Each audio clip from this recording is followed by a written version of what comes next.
All right, guys, we gotta talk, man. If you haven't seen my previous video, my spoiler-free review, go check that out to get my overall general thoughts, my emotions about this movie, because this video, we're talking straight spoilers. In the previous video, I promised you guys we're gonna go over the scenes that I didn't like in the trailers and the promos, the clips that they released that I didn't like, the childish Superman, the argument with Lois Lane and him barging into the room with Lex Luthor. Where's the dog? All of those scenes that I didn't like. Do I like them now after seeing them in the context of the movie, or do I still feel the same way after watching the trailers? Well, it's a bit of a mixed bag. It's a complicated issue. Let's start with the scene with Lois Lane and Clark Kent, the interview scene that you see in the trailer and that in the clip that they released. I still don't like it. I still don't like the scene. He's childish. Even Lois Lane calls him out in the scene. You always do this. You get mad, you get pouty, and then you storm off and pretend like nothing is wrong and you leave. He's acting childish. Lois Lane recognized that he's acting childish. So to everyone who was saying that's a natural reaction that Superman would have, you're wrong. Listen, this movie is an origin story without it being an origin story. Superman is still learning how to handle situations. He's still learning how to balance Superman and Clark Kent. And that's exactly what was happening in this scene. The interview between Lois and Clark wasn't planned. It just was in the spur of the moment. Clark was like, yeah, I'll let you interview Superman. And Lois was like, really? Let's do it right now. And so he was kind of caught off guard. He was in Clark mode. He was dealing with Lois as Clark Kent, not as Superman. He didn't know how to separate the two. He was getting offended by questions. He was letting his emotions build up. And that's because of immaturity. That's a lack of experience. But he's been Superman for 3 years. Yeah, he's been Superman for 3 years. And I get it. I feel the exact same way. That's a long time, especially in the comic book movie time frame. I brought this up before. Tobey Maguire's Spider-Man. You saw his origin story. You saw him day one. He acted like Spider-Man should act in that movie. Christian Bale's Batman. You got the origin story. You saw him day one. He acted like Batman. And that goes for so many other superhero movies. You saw the origin story. You saw them day one. And now we have a Superman movie 3 years in and he's still not Superman yet. I get it. I get the concern. I had the exact same concern going into the movie. Check out my past videos.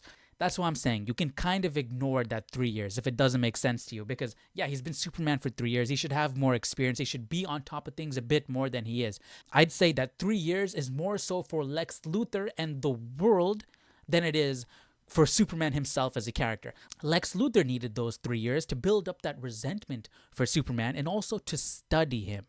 Lex Luthor knows Superman more than anybody else. Lex Luthor has studied Superman relentlessly during those 3 years, and it shows in this movie. This man is calling out chess moves, predicting Superman's moves to the T. You see the effect of those 3 years in the rest of the world also. They know who Superman is. They've built a relationship with him, a connection to him. They've kind of understand who he is, what he's doing here on Earth. He has fans, he has detractors, so the whole world knows who Superman is. The issue arises when you look at Superman, the character himself. I feel like in 3 years, he should be further along in his progress as Superman. That said, if they're continuing to move in the direction this movie started moving us in, he's going to be Superman. David Corenswet is going to be he's not going to be the childish, naive. He was childish and naive in this movie. But we're going to grow past that. Seeing what I saw in this movie, David Corenswet has the potential to be the perfect Superman. And the reason I can say that is because they laid the foundation. They laid the foundation in this movie and they've already started building upon that foundation. We were talking about that scene with Lois and Clark. He couldn't control his emotions. He couldn't separate the Clark Kent and the Superman in that scene. Lois Lane handled herself much better than Clark did in that situation. She was being more mature than Clark. Now, fast forward to the end of the movie. Miss Lane, I thought I could give you an interview. The way he said that, the tone of voice, the smile on his face, that was Superman. You clearly see the development from the beginning of this movie to the end of this movie. Superman is still figuring out who he is, what his mission is, how he should carry himself. Now, while I wanted to see my ideal fully matured Superman on screen, especially since he's been Superman for 3 years, that's not what we got. So now we have to look at all of those scenes within context. I still didn't like the Lois and Clark interview, but I see what James Gunn is doing. Now, the scene where he barges into Lex's office and says, "Where's the dog?" That scene, I'm fine with. Yeah, that's not how my ideal fully matured Superman would act. But this is not my ideal fully matured Superman. This is a young Superman who's still learning, who just found out his entire life was a lie, that his parents didn't send him here to protect the Earth, that they sent him here to on some invincible type mission to take over the place, destroy everything, show no mercy, some Cobra Kai stuff, breed with the human race to create a new race of half human, half Kryptonian people on Earth, and just take over and rule mercilessly. That's the reason why he was upset. And now you add on to the fact that Lex Luthor broke into his sanctuary, his fortress of solitude, and took his dog. Well, not his dog, Kara's dog. Yeah, I don't have a problem with Superman in that scene. If at all, I have a problem with Lex. You know, that dirty dog in a cape. It's the way Lex was acting, he could have been better. But I'm hoping if as Superman grows, Lex Luthor will grow. I mean, you see a bit of it in the movie. By the end of the movie, Lex is, being taken off to Belle Reve. But before that, Lex is caught.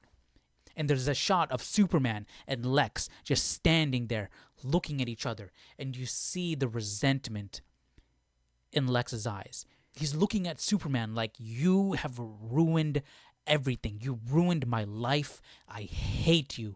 I hate everything that you are. And I'm going to do everything I can to take you down. And then the camera shows Superman calm, collected, empathetic. That's Superman right there, man. And speaking of that scene, that's one of the scenes I had issues with in the trailers. Remember, Superman said, I get angry, but that's part of being human and all that stuff. And I'm like, why do you need to defend yourself? Why do you need to defend your own humanity? It's coming from a place of insecurity. But that's not how it played out in the movie. He wasn't defending himself in the movie. He was teaching Lex Luthor a lesson. He was trying to explain to him, this is what humanity is, and you have it within yourself as well. He wasn't defending himself in that scene. He was reaching out a hand in aid to Lex Luthor. Same goes for the scene with Krypto and Superman in the fortress when Krypto's biting his leg and Superman's like, what the hey, dude? And you're like, stop, get off. We thought like, yo, this is some silly, what is this silly nonsense? I don't want to see this James Gunn humor. And don't get me wrong, there were silly James Gunn jokes in the movie. I mean, Mr. Terrific opening up his garage and he's standing there for half an hour waiting for the thing to go up. Like, that's some silly, cheesy MCU type humor, okay? There was some stuff in there. But it's not too much. I could have done with less, but it was not too much. But now going back to the Superman and Krypto scene, the reason why that scene didn't affect me is because the opening of this movie is so good. It sets the tone perfectly. 3 centuries ago, metahumans arrive on this earth. 3 decades ago, an alien spacecraft from Krypton crash lands into a small town in Smallville. 3 years ago, that boy grows up and has announced himself to the world as Superman, the most powerful metahuman of them all. And it goes on breaking down the timeline like that. In 3 years that Superman has been active, he has not lost a single fight. They're hyping up this character. And I just realized he hasn't lost a single fight. So he hasn't had any losing experience to learn from. So that kind of makes sense as to why he hasn't really grown as much as he should have in those 3 years. But now, within the last 3 minutes, Superman has lost his first fight. Boom. Superman crash lands into Antarctica, and that's what you see in the trailer. That intro sets the tone. This is not silly. This is not goofy. This is dead serious. This is a grave threat. Now, the sequence where Superman was asking Krypto for help, take me home, I think they dragged that a bit too much. just a tad. They could have shortened that. But man, that first 5 minutes of the movie is awesome. It sets the tone. Krypto drags him off to the Fortress of Solitude. The thing rises up from the earth.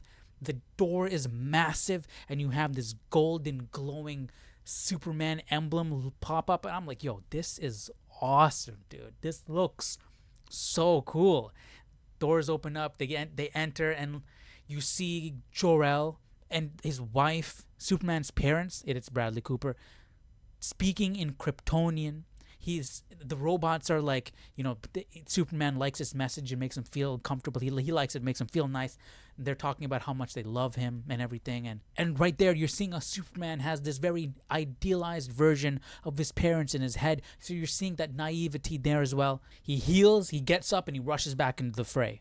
By the way, the healing, the reason why he was screaming, it is not because he was being burnt by the sun. His bones were literally cracking and being put into place within his own body. Like, you hear the cracks as he's being put back together. That's kind of crazy. Now, I don't want to go scene by scene and break down the entire movie. Otherwise, this this video is going to be longer than the actual movie. So I'll just talk about the more important stuff. Superman goes back into the fray, and he's fighting this guy, the Hammer of Baravia, right? And you find out that this Hammer of Baravia is Ultraman, and he's being controlled by Lex Luthor. Lex Luthor is literally calling out the shots like chess moves, A1, B4, whatever, all these, he's literally calling out the moves. And Ultraman, this Hammer of Baravia, is following every single order. And Lex, remember, Lex has been studying Superman for the past 3 years. He knows him. He knows every move he's going to make. And so, Lex wins. Ultraman heads back to base, and dude, that scene is just so good. They pan out from Lex's office. The music that they're playing sounds awesome. It's just it's a supervillain moment. It's literally a classic supervillain, comic book supervillain moment. I had a big smile on my face in that point. All right, now we can skip the interview scene with Lois and Clark because we talked enough about that. But after that, we had the kaiju fight. And after the kaiju fight, we find out the reason why Superman was sent to Earth. That's heartbreaking for Superman. Remember, he had this idealistic version of his parents in his head because he only had half of the message. The rest of the message was corrupted in the crash landing of the ship, right? So he had this idealistic, like, these people, they love me so much. They sent me over here and they care about this planet that they didn't even know the people on, that they sent me not only to save my life, but to help these people, to take care of these people, to be a guardian for this entire planet. And now I find out that that's not the case, that they sent me over here to kill everybody, to show no mercy, to take over the planet, to create a race of human Kryptonian hybrids and take over. Like, what in the world is going on? And not only that, that was a private message. It was an intimate thing. It was him and his parents in his fortress of solitude. And now the entire world is seeing it on their cell phone. And they're seeing the second half of the message at the same time that he is seeing it. That's why he was upset. That's why he was screaming at Lex. It was all of those emotions. But anyway, Superman ends up turning himself in because he wants to find out where they took Krypto.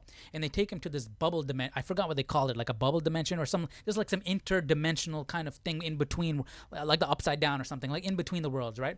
And they take him over there. That's where he meets Metamorpho. That was another one of my issues. I'm like, why is Metamorpho in this movie? Well, he was literally just there to be Kryptonite. He was literally just there to get Superman out of that jail and be Kryptonite. So Superman was there. Lex was questioning him. They had this Indian-looking guy with a gun pointed to his head. Lex had this gun pointed to this civilian's head and saying, I'm going to kill this guy if you don't answer my questions. And so Lex is rattling off these questions, and he has one bullet in the chamber, and he shoots the guy. It misses. And then Superman was like, come on, please, Lex, stop this. Don't do this. And the Indian-looking guy, the civilian, did the most selfless thing. He was like, Superman, don't worry. Don't tell them anything. I lived a good life. I served you food. You ate my food. That's the greatest honor of my life. Don't tell them anything. I don't have a family. It's okay. He was willing to sacrifice his life. Mind you, this is after the entire world was told the reason why Superman was brought to this earth was to take over and rule the planet mercilessly. This man still believed in Superman. And you know what happened next? Lex pulled the trigger and he died. The dude, they actually killed him. I did not expect it to get that dark. Lex actually killed him. Now, while all this is happening, Lois and Mr. Terrific are trying to break him out. There's a fight scene with Mr. Terrific at Lex's camp, and that scene was awesome, dude. Seeing Mr. Terrific do his thing, that whole fight scene was so cool. This is another reason why I have more faith for the future. Mr. Terrific stayed in character. He was Mr. Terrific through and through. He didn't make any silly jokes or anything like that. That fight scene was, if you take they had some James Gunn music playing in the background. If you take that music out, that fight scene was dead serious. You had Lois Lane in this force field shield bubble looking thing that Mr. Terrific put down. She was scared, and Mr. Terrific was dead serious, slaying these guys, putting these guys down. The only thing comedic about that scene was the music choice. That said, Mr. Terrific is one of my favorite things about this movie. He was awesome, dude. I'd say Superman is my favorite thing about the movie. Mr. Terrific is my second favorite thing. So anyways, they break out Superman, Krypto, and Metamorpho, and Lois and Clark go off to the Kents, to Smallville, because Superman's pretty beat up and he needs to rest. But that also gives us some nice interaction with Ma and Pa Kent, Martha and Jonathan Kent. I really liked him. I like Martha Kent. As of right now, I like Martha Kent more than Jonathan Kent because, dude, Jonathan Kent off Smallville is just too good, dude. I mean, Annette O'Toole in Smallville is really awesome too, but that Jonathan Kent is my second favorite character in Smallville. Lex Luthor being the first. But anyways, yeah, I like Martha Kent, dude. I like Jonathan and Martha Kent in this. But man, even like the scenes that they included in the trailer when Martha Kent says, "I'll go clean your boots," or "I cleaned your boots for you already." Like that scene, that little line in the trailer, it's so much better in the movie. Like the trailers didn't do this movie justice. What I'm trying to say is even the good stuff that you could take in isolation in the trailer were better in the movie. The trailers did not do a good job representing what this movie felt like. So anyways, you have these wholesome moments between Clark and his parents, and you see how vulnerable Superman can be with his parents. The only issue I have with this is because you've already seen him, because he's childish, you know? He's not fully matured. He's already in a vulnerable state with Lois, you know? So I would like to see in the future more Superman be mature, be calm, collected, composed Superman. And then you can have that contrast with him being vulnerable with his parents, with Lois. But the thing is, he was pretty expressive and vulnerable throughout this entire movie. So you didn't get that. I mean, you did feel it. We didn't feel it as much as you could of him like, finally, I'm home. I can be me. But I'm hoping that will come in the future. Now, as a means of getting Superman's attention, Lex decides to split the world in two. And Mr. Terrific comes to get him. And they go to Metropolis. And this is where you get that fight scene between the Engineer, Ultraman, and Superman. And that fight scene was kind of insane, dude. Those nanobots going into his lungs, over his eyeballs and everything, that must have felt insane. Dude, what? That fight scene was pretty brutal, and he might be like, yeah, he might have come out on top, but I don't want to keep seeing Superman get beat on. But that's why that intro to the movie was so good. He hasn't lost a fight in 3 years. It sets the canvas for what this movie is being painted on. So anyways, after he takes care of the Engineer, he's fighting Ultraman, and you find out Ultraman is a clone. Lex Luthor cloned Clark. He cloned Superman from his hair, from his DNA, and that's how he got into the Forces of Solitude. So this clone is not a 100% perfect clone. He's dumb. Ultraman is pretty much Bizarro. This is Bizarro. So I don't know if they're going to do something with him in the future. We'll find out. So he's beating on Bizarro, and it comes to the point where Superman is pinned down. Again, Superman getting beat on, and he whistles. He whistles for Krypto. So you might be thinking again, oh, come on. I want Superman just to handle the situation on his own. Why is he relying on Krypto again? He keeps calling Krypto to save him. Like, come on, Krypto. This is a Superman movie. It's not a Krypto movie, right? Mind you, I like Krypto in the movie. He plays a massive part in the movie. If Krypto was not in this movie would not be the same at all. Krypto is integral to this movie. So yeah, Krypto comes, and I'm like, come on. I don't want Krypto to save the day. I don't want Krypto to attack Ultraman.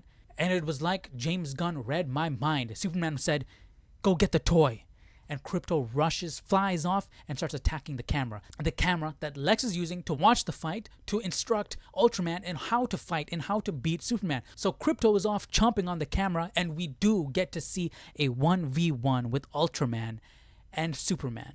And that is exactly what I wanted to see. That was one of the issues I had going into this movie. I was worried about. You had this Justice Gang. You had all these different superhero characters in this movie. I just want Superman to take care of business by himself, and that's what we got. Superman beats a clone of himself, and then goes and confronts Lex Luthor. And then it goes into the scene we talked about, in that confrontation between Superman and Lex.